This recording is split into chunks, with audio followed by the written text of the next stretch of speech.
Bangla wash খেয়েও বিন্দুমাত্র লজ্জা হয়নি রাশিদ খানের। ম্যাচ শেষে এমন ভাব ধরেছে যেন কিছুই হয়নি। সিরিজ হোয়াইট ওয়াশ হওয়ার পরেও একটুও পাকনামি কমল না রশিদ খানের।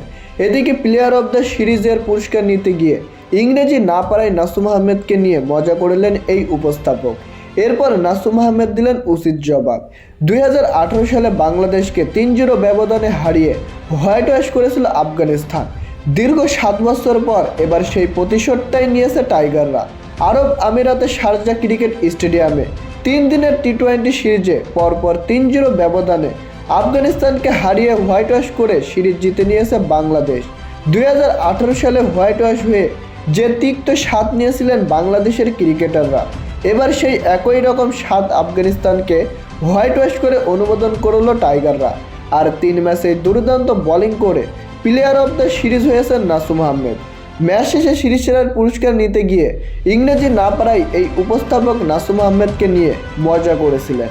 তিনি বলেন, ইন্টারন্যাশনাল ক্রিকেটে এত ভালো ভালো পারফরমেন্স করছেন আপনি, এখন তো আপনাকে ইংলিশটা শিখে নেওয়া উচিত।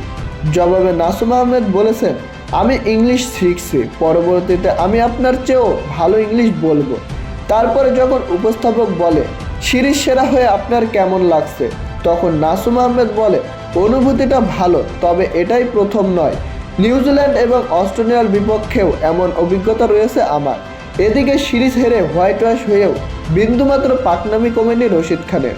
ম্যাচ শেষে এমন একটা ভাব ধরেছিল রশিদ খান, বাংলাদেশ যে তাদেরকে হোয়াইট ওয়াশ করেছে এটা তার গায়েই লাগেনি যেন। ম্যাচ শেষে ভারত এবং শ্রীলঙ্কাকে নিয়ে প্রশংসা করেছেন তিনি, কিন্তু বাংলাদেশকে নিয়ে কোনো কথাই বলেনি রশিদ খান। তো প্রিয় দর্শক, রশিদ খানের এমন পাকনামি আপনারা কিভাবে দেখছেন তা জানিয়ে দিন আমাদের কমেন্ট বক্সে।